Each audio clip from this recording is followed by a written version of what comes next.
His Excellency Shimon, President of the State of Israel, His Excellencies, distinguished panelists, ladies and gentlemen. President Peres, I would like to thank you for your kind invitation to this year's Israeli Presidential Conference. I think this year's conference theme, Facing Tomorrow, is timely and important. Let me tell you, Mr. President, that when my generation began learning about you in the Dominican Republic, which is a Spanish-speaking nation, we had some doubt if you were really an Israeli leader because of your name. We said, Peres should perhaps be from Venezuela or Colombia. But then we saw that your last name is not spelled with a Z at the end, but with an S. So we came to the conclusion that your real name is Simón Peres from Brazil. But anyhow, I think it establishes the linkage between two different regions of the world. In Latin America, in the Caribbean, and in the Dominican Republic, we just have admiration and a great respect for you and for the State of Israel.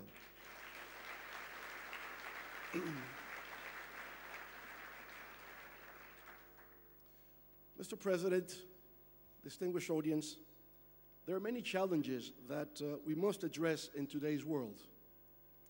But among these challenges, there is one that has been overshadowed or perhaps has not yet received the proper attention it deserves. It is an issue that somehow has been kept off the global development agenda. The problem I am referring to is the current and ongoing financial speculation of oil, food, and other commodity prices in futures markets. By the manner in which this financial speculation on commodity prices operates, it seems that a radical change has been introduced in the science of economics. The fundamentals of economics, that is, the law of supply and demand, has been replaced by a speculative bubble in the commodities futures markets. Nowadays, price is no longer only set by supply and demand of the market. For instance, in 2008, with a short span of just 6 months, the price of oil soared from $60 per barrel to $147 a barrel. And in just a single day, the price of oil jumped a record of $25. Worse, these record-breaking price increases took place during a recession. Demand was low, oil supply was high, however, prices still boomed. What we have today is excessive artificial demand, which is a result of financial speculation. This artificial demand depends upon perception. The perception that prices rise because of other issues or occurrences, all of which are not related to excessive speculation. For example, financial speculators depend upon the perception that high growth levels in countries like China and India are driving up consumption of oil and food, hence the increase in world market prices. Speculators depend upon the perception that the war in Libya is creating a shortage in world oil supply, hence the increase in world market prices. Speculators depend upon the perception that the increasing amount of hurricanes and other storms provoked by climate change will disturb oil supply as well as food transport routes, hence the increase in world market prices. Speculators thus depend upon perception becoming reality. We are not denying that these factors play a role in the increase of commodity prices. Of course they do. What we're arguing is that on the basis of this reality, financial speculation takes advantage of the situation to boost prices and profits to even higher levels. When this happens, speculators call it anticipation to market reaction. When skyrocketing prices go wildly out of control, creating close to panic in the market, they tend to fall then abruptly. The explanation that is given to this phenomenon is that it is market correction. But it is neither. It is neither anticipation of market reaction nor market correction. It is simply financial speculation of futures markets. This is a very dangerous situation. It affects the livelihood and well-being of millions of people around the world. According to the United Nations Food and Agriculture Organization, FAO, in a report from 2008, it indicated, quote, food price increases pushed 40 million more people around the world into the ranks of the undernourished to a record of 1 billion people, unquote. Food should not be a financial asset. We cannot afford to allow financial speculation to continue to serve as a practice of gambling on hunger. Financial speculation of commodity prices has other multiple effects as well. It affects airlines' fuel prices, heating companies, trucking fleets, among others, in their provision of services at reasonable prices for consumers. Financial speculation provokes company bankruptcy and increasing unemployment, while at the same time bringing anxiety to families at home. How could something that sounds so simple and beneficial to the market, such as hedging, become so complicated, so complex, and even life-threatening? The market has become plagued by financial speculation. Markets are not reliable anymore.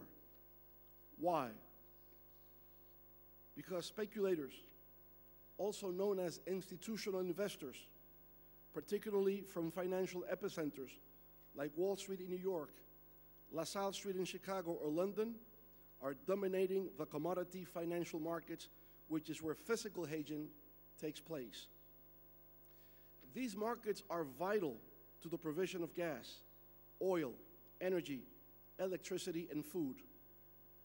10 years ago, commodities futures markets included 70% of physical hedgers and only 30% institutional investors.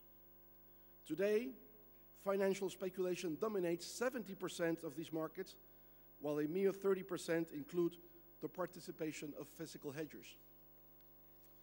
The bona fide actors of an industry, be it the real buyers and sellers, do not determine or control how prices are set anymore. Real supply or real demand are now irrelevant.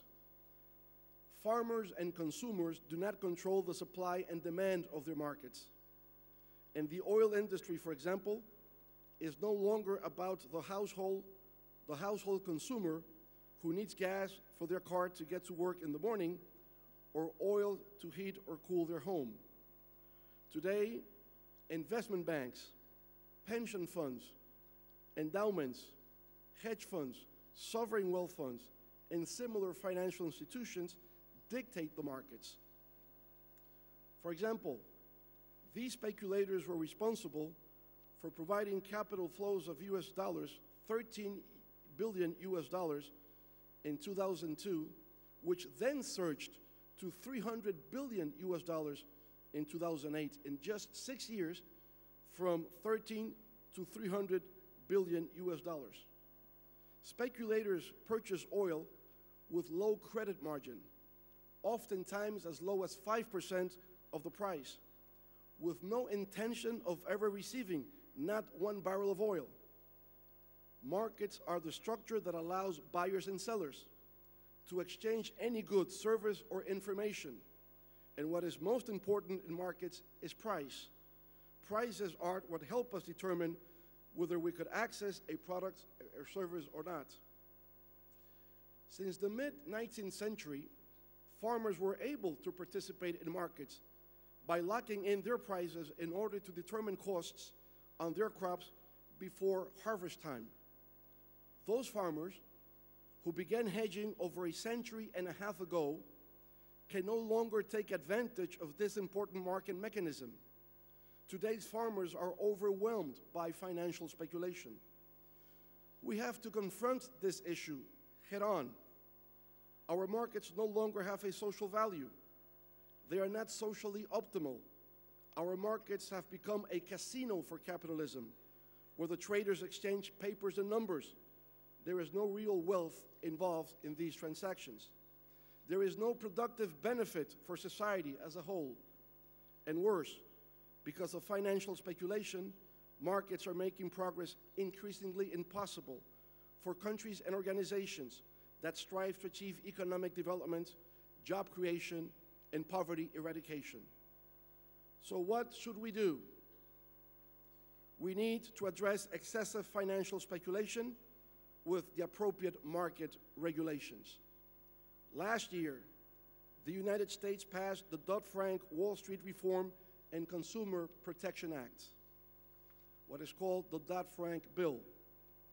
This federal law requires the US-based Commodity Futures Trading Commission, CFTC, to establish position limits in energy futures, options, and swaps markets to diminish, eliminate, or prevent excessive speculation in futures markets.